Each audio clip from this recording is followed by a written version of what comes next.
Welcome back to X-Level Inc. for our Happy Empowerment Hour. I am so excited to bring to you one of my dear friends who's really become a little brother to me that I truly love and adore. It's been 10 years of friendship with an amazing artist that I cannot wait to introduce you to, Rex Hausmann. Thank you for joining us, Rex. Thanks for having me. Sounds wonderful. So Rex, you know, you have had such a prolific career. You're somebody that, what I love about you is you're also a philosopher amongst being an amazing artist. There is amazing art within our city, within the nation, but you've also had shows in Europe as well. Mm-hmm. And I would love our audience today to talk more about not just your amazing career, but some of our fabulous memories, because I think the philosophy of how you approach life can really give people a lot of lessons. So we share that with our audience today. Well, I think an art career is something that you need to look at over a long period of time. So to all you artists out there, my hope is that you'll take some words to heart, which a very nice curator, who's an incredible guy, Rene Barrio, gave to me. Look at art as a train track, and there's many stops along the way on the train, but it's one linear path that you keep going on. So although there's a lot of stops, you just keep going in one direction. Which is a wonderful thing to know, you know, in going in that one direction. You know, you're also a young artist by artistic terms, yet what you've done at SCAD and what you've done, you know, I remember that you had a gunshot there, and I remember you coming into my office, and your approach to life was just such, from a positive perspective. I actually still have that art piece in my office, because very few people would have gone through life and forgiven as quickly as you did, and that to me is so prolific. That speaks to your essence of a human being. But when we talk about this, you know, we have a great memory that we shared together, and it was, you give so many gifts to everybody else. It was a way for Kyle, Henry, and Ramiro and I to give you back a gift of a show in New York. Tell our audience about that memory. So the memory is pretty amazing. It was about a 3-year process. I was approached by the Sheen Center with a solo exhibition, and then leveraged kind of that from the get-go. I said, all right, I'm going to plan a group show down the street with 42 other artists in conjunction with my solo show. Would you mind? Right. And the Sheen Center didn't quite get the idea at first, but then over time they got it, got behind it, and then a small project called the All Things Project, which I had my first show at in New York almost 11 years ago because of a curator named Sam Coe and another guy named Kurt Vanderswa. It all kind of came together, and we were planning this show. I had a residency in New York the year before, and then the exhibition a year later, and Siglali said, hey, we got this thing, it's not going to happen, but it may happen. And I was like, what? It's a little dinner party. And I was like, okay, little dinner party, you know, how big can it be? We got all these artists up here, got my family up here, how are we going to break away for a dinner? How big is this dinner party? Oh, it's nothing. It's not that big a deal. Just don't... I said a curated, intimate dinner to celebrate you. I don't think you wanted to hear what I said, but yes, go ahead. She kept playing it down because she knew that I was going to be busy, but she was keeping a great surprise. Yes. And that's what I'm trying to build up to, is there's all this like, play it low, play it low, play it low. And when your expectations are met, exceeded, and almost blow your mind, it's like incredible. Especially when you're in the art world, because you've kind of seen everything. This was something completely different. I pull up in my cab to MoMA. I'm like, okay, little dinner party at MoMA? No, it's the door next to MoMA. Oh, okay. I go in the lobby and there's a Picasso. And I'm like, okay. Then I go up the elevator and I'm like, there's an Andy Goldsworthy in the hallway. Okay. Then we go into the apartment, which is incredible. And there's like Vic Munoz. There's like every art history icon. Salvador Dali, For hors d'oeuvres. Yes. This isn't even the dinner yet. Yeah. And you're just like, I'm 42 stories above MoMA. This is insane. Where am I? And then like you look out and there's the expanse of Manhattan, and you're like, you gotta be kidding me. There's like an Ariel Saarinen chair there and all kinds of stuff. And then the party starts, and it's not just a little party. There's like 25 people there that are from Gucci and film and writers and Ramiro and Siglali and Kyle and Henry and just all these people, and you're like, this is insanity. And they're like, no, the dinner hasn't started. And I'm like, what? This isn't the dinner? No, this is hors d'oeuvres. Let's go up to the roof. You go up to this roof and you're just like, okay, this is a different experience. You hear of New York rooftop parties, right? Which is like this thing. Well, this was a thing. There's like gladiolas shooting out, which were my grandmother's favorite. I mean, just tons of them. Oh. This gigantic table that goes on for like 200 feet. And then Siglali had said, hey, send me some images of your paintings. We're going to use them as a surprise. And I looked down, and there are my paintings all over the entire dinner table. We made them the placemats. Yeah, and I'm just like, this is insane. Where do I sit? They're like, there. I'm like, at the center of the table? Why? They're like, well, this is your dinner. And I'm like, this is the little dinner? Okay. And I'm just like, nobody's going to believe this even happened. And I have to tell you, the day of the dinner, because I worked with my sweet friend Gabrielle and Henry and Kyle, it was one of those things that what I love to do is to curate experiences. And to surpass an expectation and to expand somebody's circle. But to me, when you told me the story of how important the MoMA was to you, oh yeah, and I knew that this exhibit was important, and the conversation there all started from a fashion show that we did together at Neiman Marcus that led to all this, and everything coming full circle with time, and knowing that divine timing is there.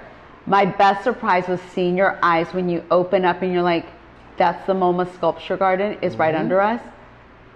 That to me was like, I don't know, like I just felt amazing because you deserved it, because you thought of not only your show at the Sheen Center, but you really thought of 42 artists and making their first show in New York. You sacrificed yourself in the process. I was like, you know what? No, this is about Rex.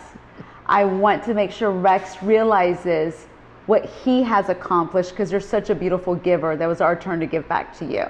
Well, that was beautiful. I think for anybody watching this, my hope is that you would understand the beauty of relationships with people. And like, this isn't a new thing for us. I'll call Siglali, what's up, big sis? Big little sis. Yes.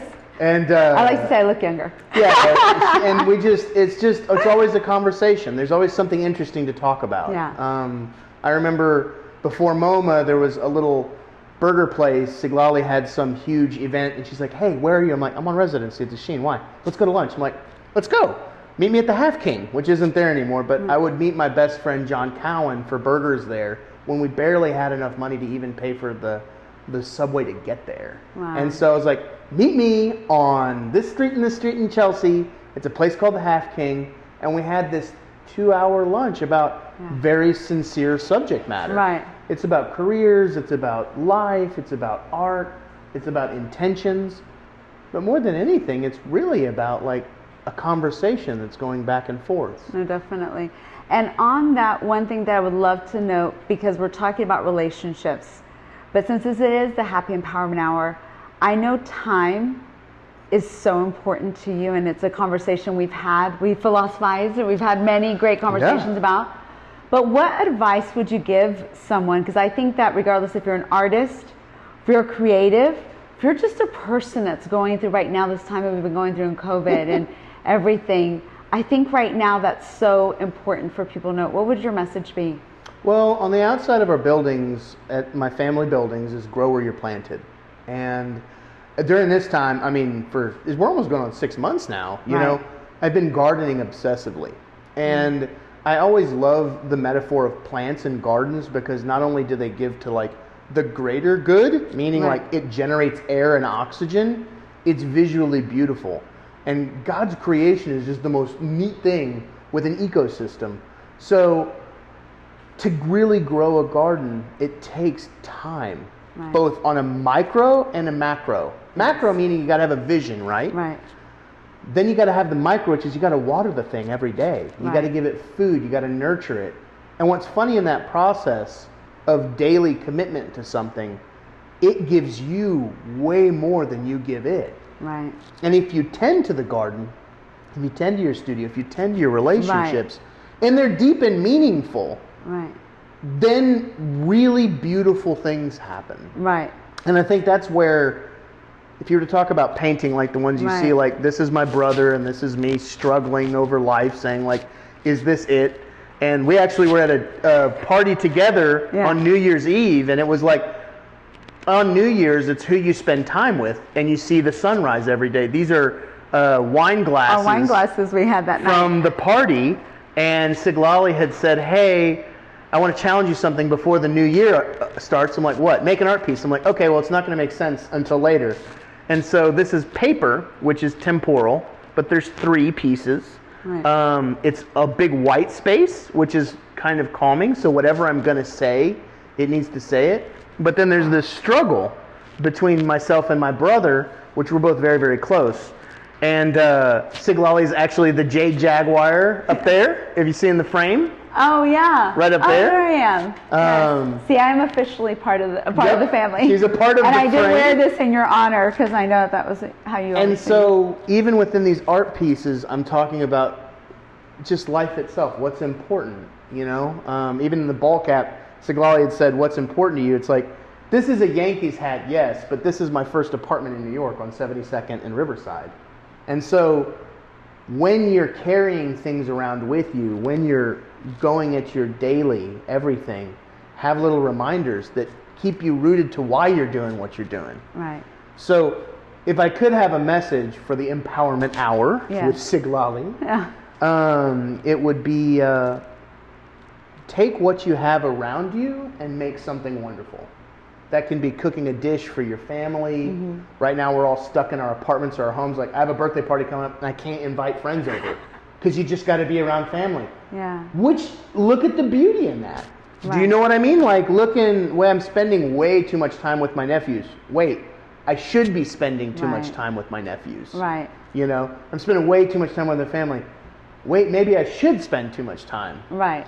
And I think in this time, there's a lot of beauty long term that's going to come out. And I think that I love what you're saying because it's in perspective. And that's a conversation you and I have often, is too many times people can't get out of their head and you have to leave. That's why, like for myself, I had to go to Malibu recently just to get out, to breathe in that fresh air, to give myself perspective, to come back to be better for the team and to be better for the company so we can actually have a better interview. Yeah. And I also think that when we're talking about timing, you and I talk a lot about we didn't write the script. Somebody bigger than us is writing the script and we're going along in the path and the ride. And it's so funny for everyone that's out there, we were trying to do this over technology because we're all being safe. We're 6 feet apart from each other. And what was interesting to that is it wasn't working. I just said, you know what? It's not working today. Let's go do it in person. And now that we're here, this is what was meant to be. I think so. And what's funny is today, until you reminded me, I forgot this was a New Year's piece. And I just picked it. I said, oh, Crystal, will you please, let's put this in the shot. This piece is speaking to me. And right now it's funny. And I just had it out of storage. Like, literally what's funny about this is this was in storage 2 weeks ago. And I just wanted to have it around to finish this piece for the scout guide. And I was like, I want my brother with me. And then Siglali saw it and was like, hey, I like this piece. Yeah. And it has some of our studios here, Gary Williamson and Fred Jesse. This is Barbara Fuchs and the people who are around you. Simone did that. And I think there's a lot of beauty that's going to come out of all this. And I would say that one thing I love about you, your artwork and your persona, is you truly appreciate the smallest memory from something. Something that you'll see in my office if you ever come over is this fabulous pink cat that waves back and forth. My fun money cat, I like to say my abundance cat, that you gave to me. But it's something that just reminds us of something that's fabulous. So what I encourage the audience in Rex's honor is today after watching this video, go and find something that makes you smile, brings back a memory, and keep it with you on your toughest days. Whether it's in your wallet or if it's big enough that you can put in a purse, a fabulous one if you want to carry one around, that's not a problem. But just something that's going to resonate, because it's interesting how that's what art does, is it brings out an expression of what it is. And that, I think, is what you do best. So I have a question. Do you ever declutter? No. Actually, after I finish this painting that I'm working on, it's a 14-foot painting, yes. I do, like, literally I have to clean, but it's not often. Like, if you notice at the mill, all of our common spaces, the hallways, the garden is not perfect, but very nice. You go into my studio, it's a bomb blast. Like, it's like, this is my little nest, well, it's your you creative know? space, but what I notice about when you're painting is everything that's in there has a purpose. Oh, yeah. And then, and it's so funny because I'll pick it up and you can give me a dissertation on something, which I think is beautiful in our relationship because you teach me so much about that beauty. But in summarizing our conversation, that's why you're so important for people to understand and to recognize as an artist, is you are truly captivating the essence of humanity.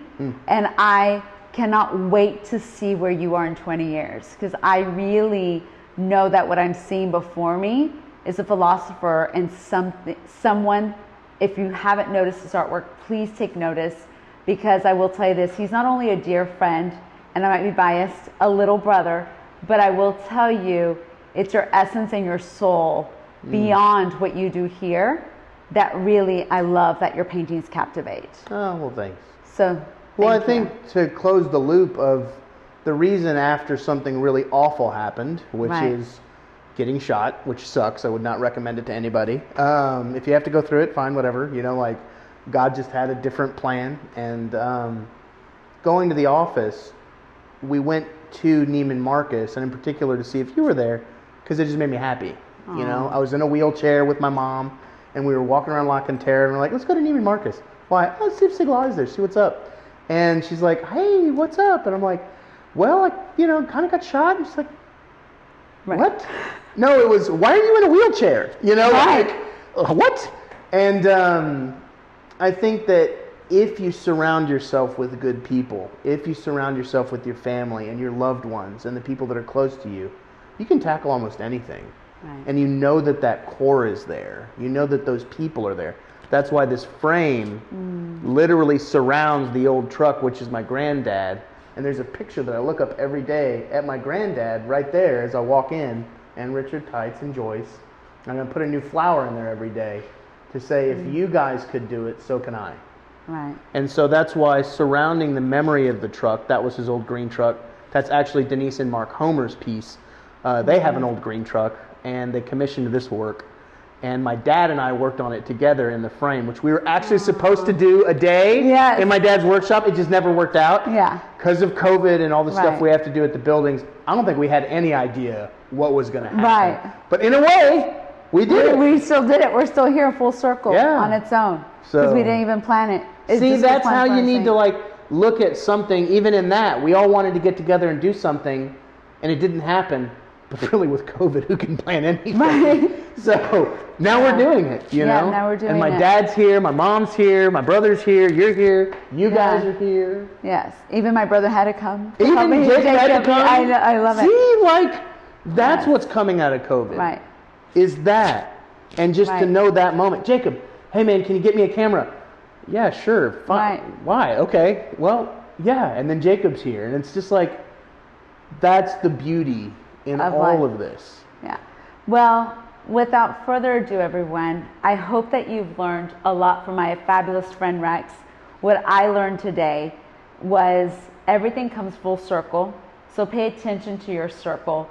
See what you're surrounding yourself with, and look at how we're all evolving greater together, because at the end of the day, we're all a beautiful summary. But I hope that you look at life as bright as my fabulous friend Rex does, because at the end of the day, all that truly matters are the amazing relationships we have with each other, because that's what's going to evolve us to the next level.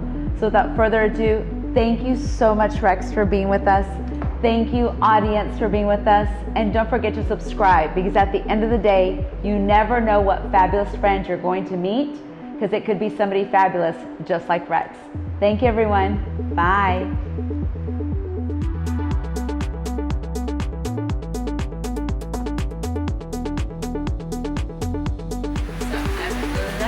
So this is the studio. Yes. This is the office. And then these are all of our people. All of our Les Studios. Sounds fabulous. And we're about to go out to the garden. Stop right there. plants. Ta-da!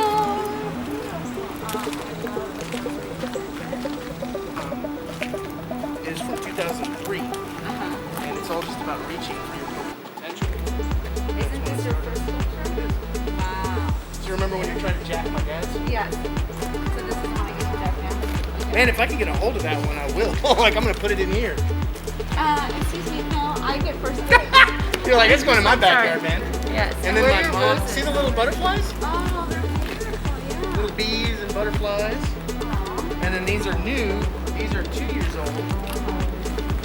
We've got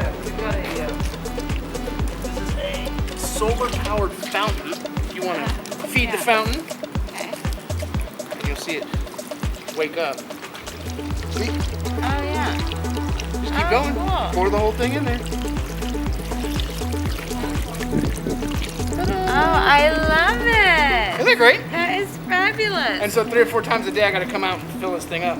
That is so cool. So, do you ever put this like position a little bit further up? Sorry, you know me and trying to. Well, what's interesting about this is we had 2 love doves. that. Now we have 8 because of this. Really? And you have to put these in there because they get scared. But if they see another bird, they're not scared. Okay. Huh. Isn't that cool? And you have a cool artistic one. Yep. Look how beautiful. Talavera, this man. is. I love it. This is my grandmother's ashtray. Aww. Actually, these are the aromatics. So go with a little basil plant. And let me water it for a sec and then just smell. Take the mask off and it just... Oh, it smells amazing. Isn't it great? Yeah. It does. Oh, wow. And then the Tell Romans... your mom I went to pesto. Oh yeah. The Romans used to do this to make themselves happy. Uh-huh. Just rub it in your hands and then smell it. You can even smell it through your mask. You're right. I can still smell it through the mask. And then these two. And you rub this in your hand. And you know me, I'm going to combine the both. Oh yeah. And that's what the Romans would do. So that's Oh, wow. 2,000 years old. Aromatic therapy, like the original. The original aromatherapy. I love it. And that's why we put this here and this here so that when people come, this is like some kind of mint of something. I don't know what this one is. It's like tarragon or something. I can't remember, but I didn't know that it flowered, and I let it flower. Oh, wow. It's beautiful. That's the I love it. Thank you.